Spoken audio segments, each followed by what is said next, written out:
Bonsoir à toutes et tous, c'est ravi de vous retrouver sur 8 Mont-Blanc. Il est 18 h, c'est l'heure du journal préparé par la rédaction. Voici les titres de ce lundi 3 octobre 2022. Un bilan très positif pour le programme mobilité mis en place par le Grand Annecy. Durant tout l'été, les bus du réseau de la Cibra sont restés gratuits. Une initiative fortement appréciée par les usagers, qu'ils soient locaux ou encore touristes. Bilan complet dans cette édition. Et puis après la retenue collinaire de Beauregard à la Clusaz, un autre projet d'aménagement fait grincer des dents. Ce dimanche, membres et sympathisants du collectif Sauvons-Cenise se sont rassemblés sur le plateau du même nom pour dire non à un projet de piste de ski nordique. Je vous disais en titre, les transports doux et vertueux ont le vent en poupe. Cet été, le Grand Annecy avait décidé de rendre gratuits tous les bus de son réseau durant les mois de juillet et août. À l'heure du bilan, force est de constater que le programme mobilité a répondu aux attentes avec des résultats plutôt positifs. Les Annéciens et les touristes ont utilisé massivement les transports en commun grâce à des mesures incitatives mises à disposition par l'agglomération. Plus de précisions dans ce reportage de Lucas Ruche. L'été est terminé côté mobilité. Il est l'heure pour le Grand Annecy de tirer un premier bilan. Durant les mois de juillet et août, l'agglomération annécienne lançait son vertueux programme intitulé Mobilité. C'est à cette occasion que le Grand Annecy avait fait le pari, aujourd'hui gagnant, de rendre gratuit durant l'été ses transports en commun. Le fait qu'on ait mis gratuit les bus, aujourd'hui on a une augmentation des abonnements à la Cibra. Donc on voit que la gratuité des bus a fait monter des gens qui ne prenaient jamais le bus. Vous parlez beaucoup de tourisme, mais surtout ce sont les grands Annéciens qui ont utilisé juillet et août les vélos libre-service, mais aussi les bus. Donc ça c'est vraiment un résultat exceptionnel qui arrive à nous convaincre que les investissements dans les politiques publiques que nous sommes en train de mener pour le mandat sont les bons, c'est-à-dire accélérer la mise en place du schéma directeur. Et ce schéma directeur s'accompagne également d'investissements autour du vélo. Plus de pistes cyclables, mais aussi plus de vélos en libre service sont et seront proposés aux usagers, le tout à des prix toujours incitatifs. Ce qui a fait exploser en fin de compte l'usage du vélo, c'est le vélo libre service. C'était une offre qui n'existait pas sur le territoire du Grand Annecy. Sur le Grand Annecy, on pouvait effectivement louer à l'année un vélo à moindre coût. Mais là, avec la mise en place de Vélonocie 60 minutes, on donne l'accès à toutes et tous, qu'on soit pays de Filière, pays d'Albi, sur les rives du lac ou au centre-ville, l'accès à un vélo pour gratuitement jusqu'à 30 minutes et puis effectivement pour quelques euros pour une utilisation sur une heure. Donc c'est un véritable succès, c'est ça qui a entraîné effectivement les plus jeunes d'ailleurs, parce qu'il y a beaucoup de jeunes qui ont utilisé ces vélos, donc c'est une réussite parfaite. Sur le territoire du Grand Annecy, l'offre de bus et de vélos va donc continuer de grimper dans les prochaines années, aux grandes dames de la voiture, désormais persona non grata des pouvoirs publics. En bref, le département de la Savoie a démarré il y a une dizaine de jours des travaux de sécurisation des falaises de la Colombière, le long de la route départementale 991 et le long du lac du Bourget. Ce chantier d'envergure nécessite quelques restrictions de circulation. Par conséquent, depuis ce lundi 3 octobre et jusqu'au 2 décembre prochain, la route sera totalement fermée entre la sortie de Brison-Saint-Innocent au sud et le hameau de Briseau-les-Oliviers au nord. D'autres coupures seront à prévoir début décembre.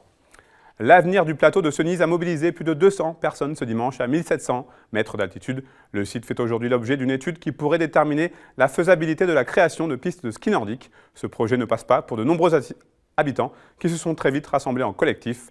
À l'instar du plateau de Beauregard, un peu plus loin dans les Aravis, Cenise doit, selon ses défenseurs, rester un lieu naturel et préservé. C'est ce que nous expliquent deux membres du collectif interrogés ce lundi matin par Emmanuel Jaude en visioconférence.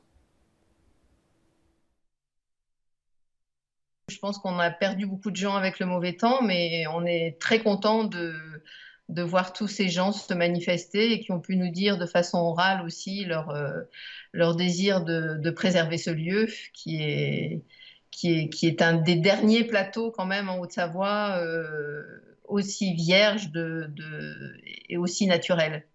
Il y a sûrement d'autres pistes, mais on voulait vraiment que les gens qui sont sympathisants et qui sont comme nous vraiment déterminés à préserver ce plateau puissent montrer notre amour pour le plateau et notre détermination. Après, nous avons des adhérents, nous avons une pétition que vous avez dû voir qui a déjà fait plus de 30 000 signatures.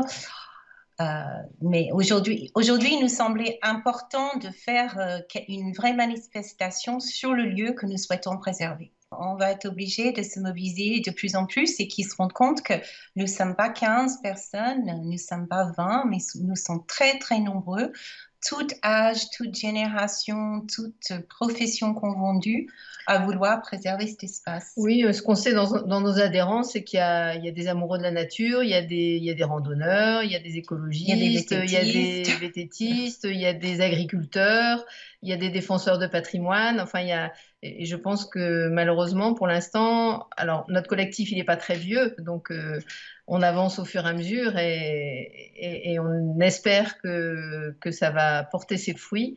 Mais en tous les cas, on est déterminé à avancer et à se mobiliser pour éviter que ça se fasse.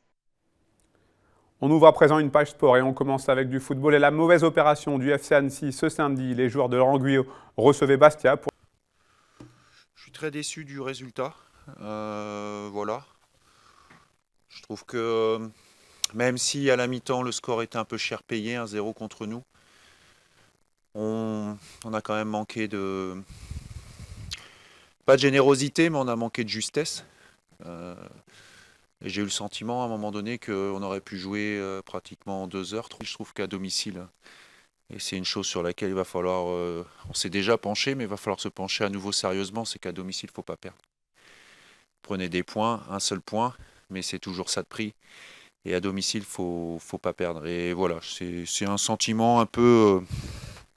pas mitigé, mais je suis très déçu. J'ai vu une équipe à nouveau généreuse. C'était même plutôt intéressant en première mi-temps. Mais je trouve que même à l'image du deuxième but, on fait preuve parfois de naïveté. Et ce qui fait que à 0-1 à domicile, vous pouvez marquer un but à la dernière seconde. Donc tous les coups, il faut les jouer à fond, pas de manière un petit peu désespérée. Et puis en hockey sur glace, les Pionniers de Chamonix continuent leur bon début de saison en Ligue Magnus. Ce vendredi, les Hauts-Savoyards ont battu Nice 2-1 après prolongation. Un troisième succès de suite qui leur permet d'occuper la 7e place du classement avant d'accueillir Rouen ce vendredi. Autre équipe en forme, le Chambéry Mont-Blanc Savoie Handball. Les Savoyards sont allés s'imposer 37-34 à Nîmes en Star League. Grâce à ce troisième victoire consécutive, Chambéry est 6e à égalité de points avec le deuxième. De bon augure avant d'aller défier les Hongrois de Veszprém pour le deuxième tour qualificatif retour de la Ligue européenne où ils auront un avantage de 4 buts à défendre. C'est la fin de cette édition. Merci à vous pour votre fidélité à l'information sur 8 Mont-Blanc. Merci à toute l'équipe. Tout de suite, vous le savez, la météo de Thierry Paul. Vous avez ensuite rendez-vous avec la partie de la rédac, avec le colonel Vincent Minguet, chef de corps du 26e bataillon de chasseurs alpins. Passez une très belle soirée et passez une très bonne soirée. Prenez soin de vous et de vos proches. Je vous retrouve mardi pour un nouveau journal sur 8 Mont-Blanc.